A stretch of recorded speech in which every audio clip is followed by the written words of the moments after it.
Your journey into the world of great stories begins now. Welcome to the English Audiobook Library.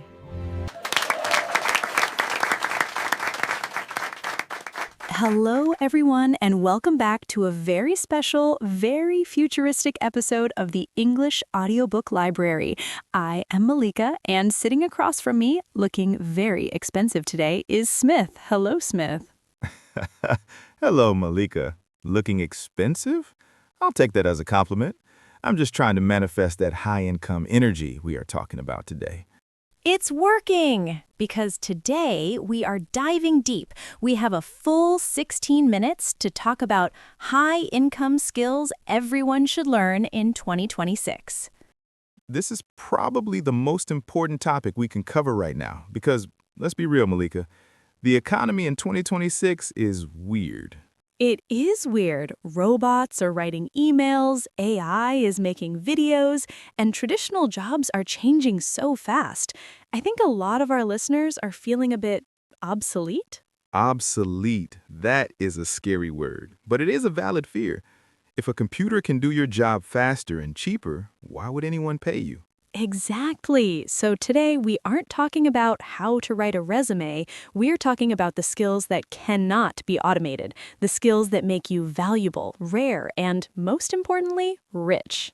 We are going to break this down into 3 categories: the tech stack, the human stack, and the money stack. I love that structure. Let's start with the elephant in the room, the tech stack. Is coding still a high-income skill in 2026? This is controversial, but I'm going to say no.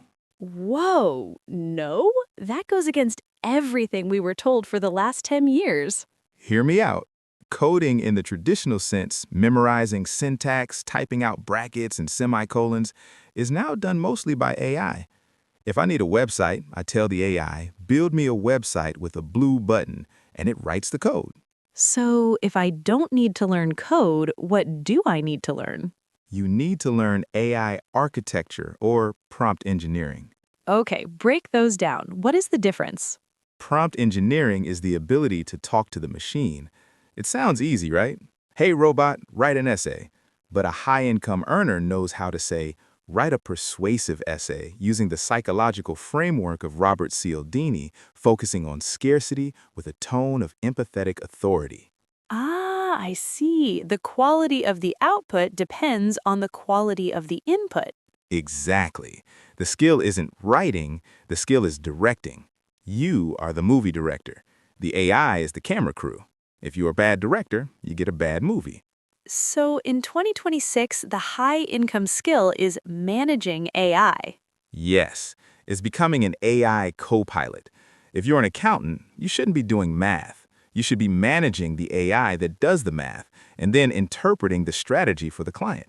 That leads us to the second tech skill, data literacy. Huge, maybe the biggest one. Because we're drowning in data, right? We are swimming in an ocean of data, but most people are drowning. They see charts and numbers and their eyes glaze over. The person who can look at a spreadsheet and say, hey, look at this pattern here. This means we are losing customers on Tuesdays, is a wizard. So it's about storytelling with data. Precisely. Data is boring. Stories are expensive. If you can turn boring data into an expensive story that helps a business make money, you will never be unemployed. I like that. Turn data into money. Okay, Smith, what about no-code building? I keep hearing this term. No-code is the democratization of tech. In the old days, if you had an idea for an app, you needed $50,000 in a developer. Today, you can use tools like Bubble or Zapier or Webflow to build it yourself in a weekend. So the barrier to entry is gone.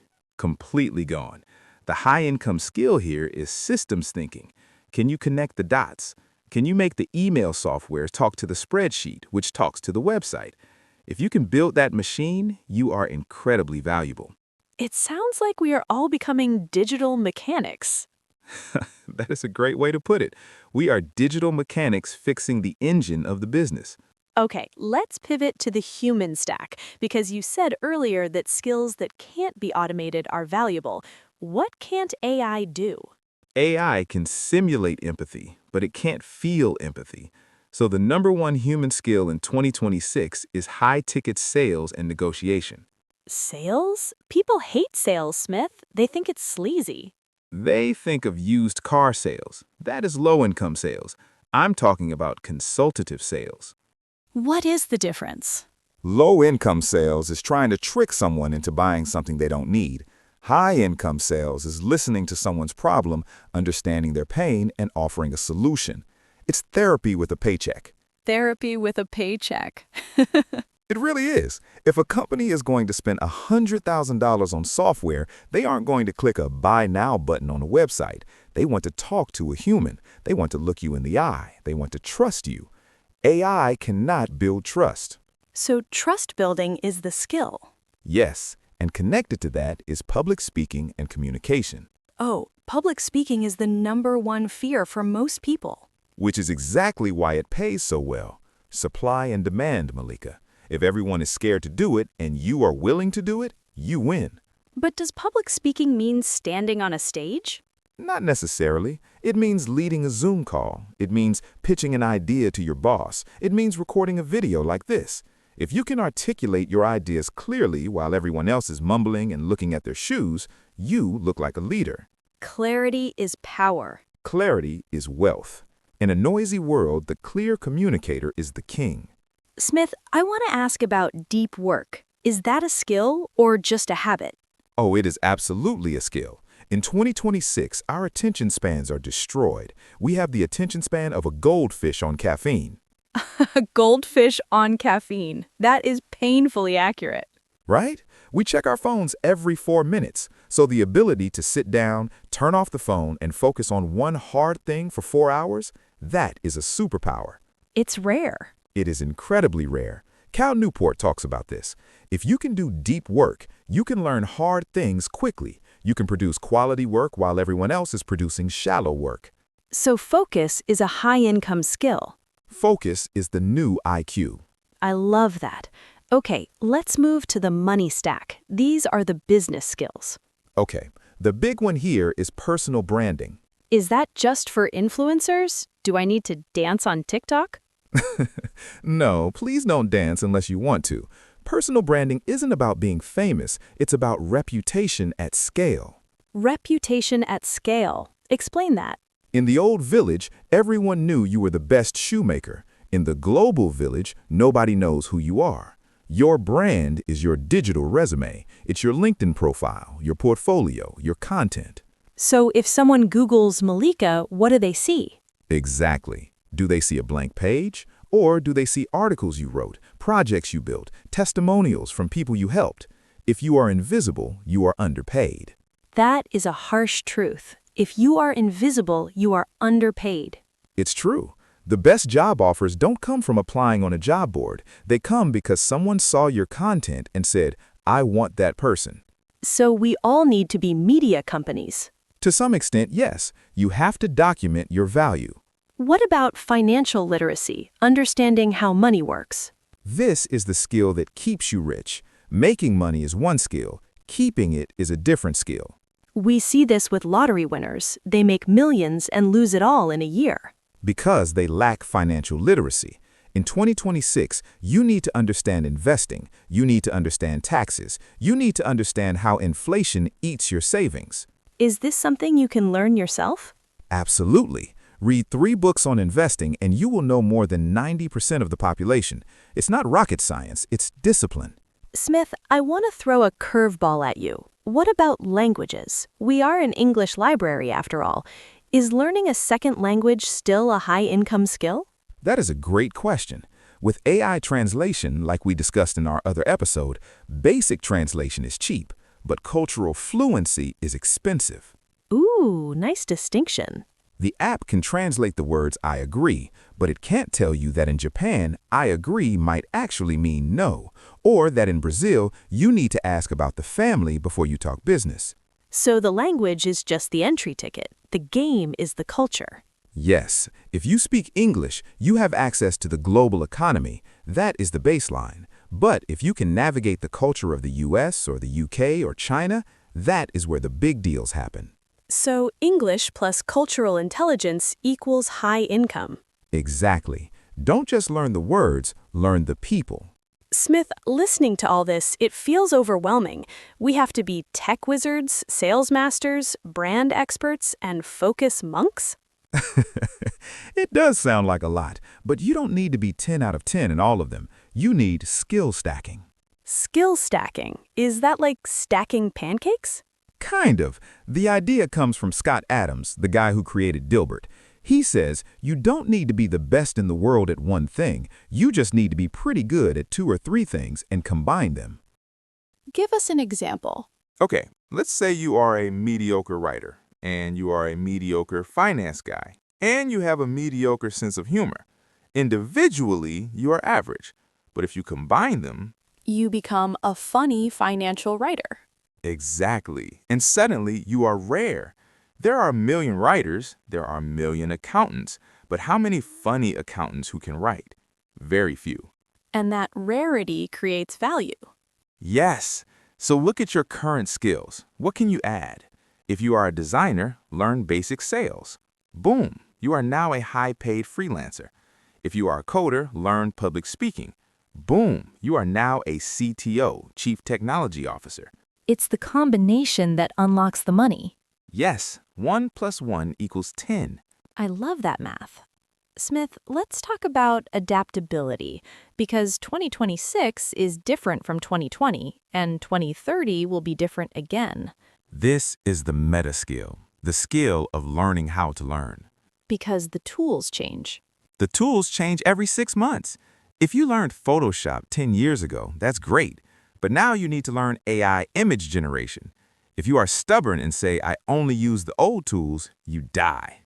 Adapt or die. It's Darwinism.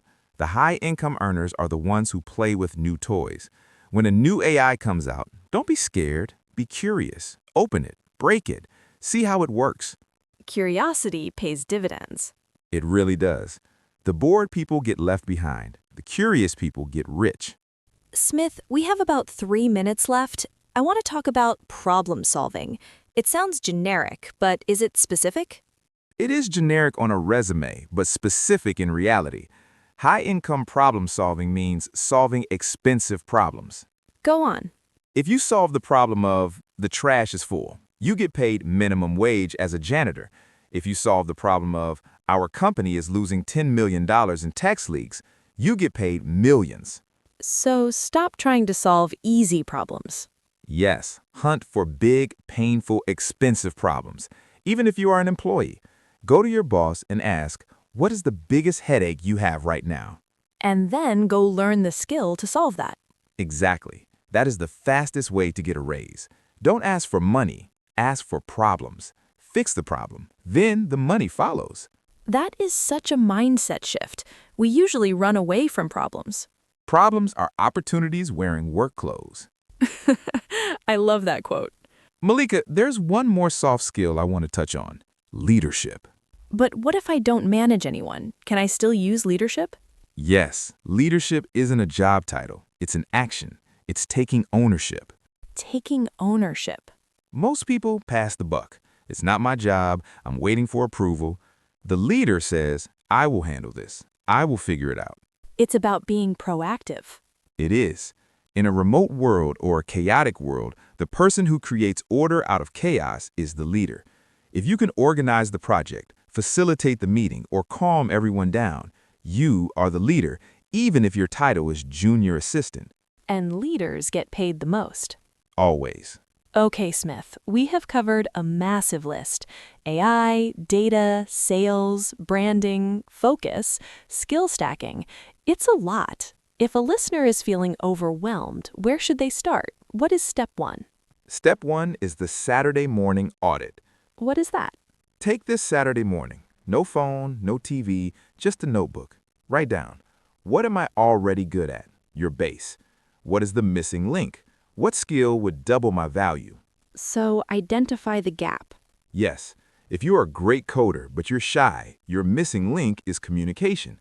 If you are a great talker but you're disorganized, your missing link is systems.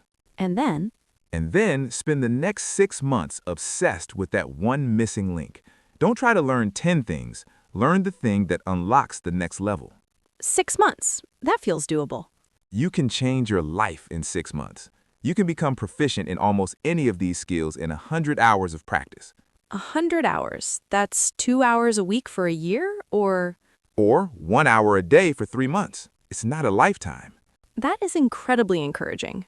And Molika, remember the 2026 context. The world is noisy, the world is automated. Be the signal in the noise. Be the human in the machine. Be the human in the machine.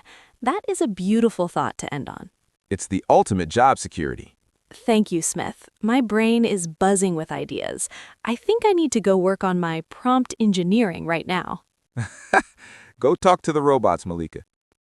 And to our listeners, thank you for investing your time, your most precious asset, with us for this time. We hope this episode gave you a roadmap for your career. Don't just listen. Go learn, go build, go stack those skills. If you enjoyed this conversation, please subscribe to the English Audiobook Library. We have more deep dives coming soon. See you in the future, everyone. Goodbye. Bye.